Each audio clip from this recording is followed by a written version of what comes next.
menggulirkan program nasional Koperasi Merah Putih sebagai langkah strategis membangun ekonomi rakyat dari tingkat desa. Program ini pemirsa ditargetkan membentuk 80.000 koperasi di seluruh Indonesia di bulan Juli 2025, bertepatan dengan Hari Koperasi Nasional. Kita mulai pemirsa. Presiden Prabowo menegaskan bahwa koperasi ini akan menjadi garda depan ketahanan pangan, ciptaan lapangan kerja, hingga penyedia layanan dasar bagi masyarakat desa. Hingga pertengahan Mei 2025 tercatat lebih dari 40.000 koperasi sudah terbentuk. Jawa Tengah ini menjadi provinsi dengan jumlah terbanyak. Jadi pemerintah menargetkan seluruh koperasi ini berbadan hukum sebelum 12 Juli 2025 dengan dukungan percepatan dari Kementerian Hukum dan HAM melalui sistem digital yang mampu memproses hingga 1.000 koperasi setiap jamnya.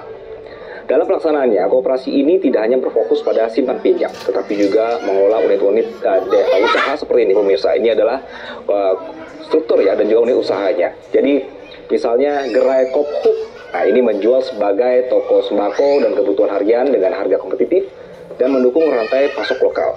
Lalu ada yang disebut juga Kopklin, yaitu klinik dan apotek desa, menyediakan layanan kesehatan dasar dan juga obat generik.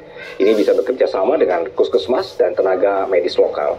Lalu juga ada yang disebut dengan Koplok yang melayani distribusi barang ke dan dari desa, bisa dikembangkan sebagai mitra kurir atau sistem distribusi e-commerce. Dan juga ada Kopbangun, di mana menjalankan jasa pembangunan kecil, misalnya perbaikan jalan desa, lalu ada saluran air, renovasi rumah warga, dan kebutuhan warga lainnya.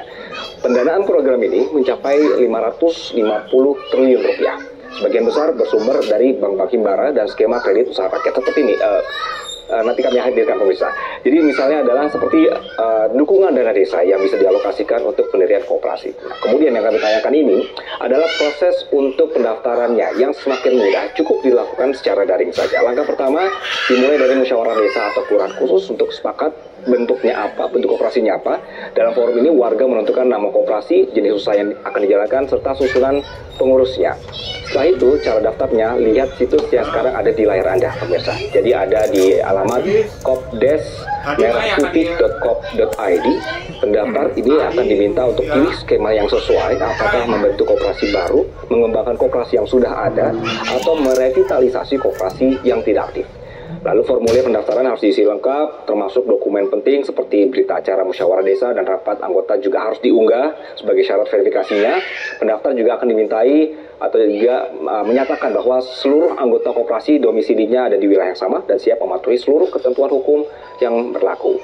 Nah, dari seluruh cara mendaftar ini pemirsa, untuk menjadi anggotanya, warga cukup berusia 17 tahun atau sudah menikah, KTP-nya juga domisili di wilayah koperasi, dan bersedia membayar simpanan pokok dan simpanan wajib. Jadi anggota juga wajib menyetujui anggaran dasar dan anggaran rumah tangga koperasinya. Sementara itu untuk pengurus, koperasi dipilih dari warga yang memiliki pemahaman soal tentang perkoperasian, berjiwa wirausaha, dan tidak memiliki hubungan keluarga langsung dengan pengurus lain. Unsur pimpinan desa tidak diperkenankan untuk menangkap jabatan.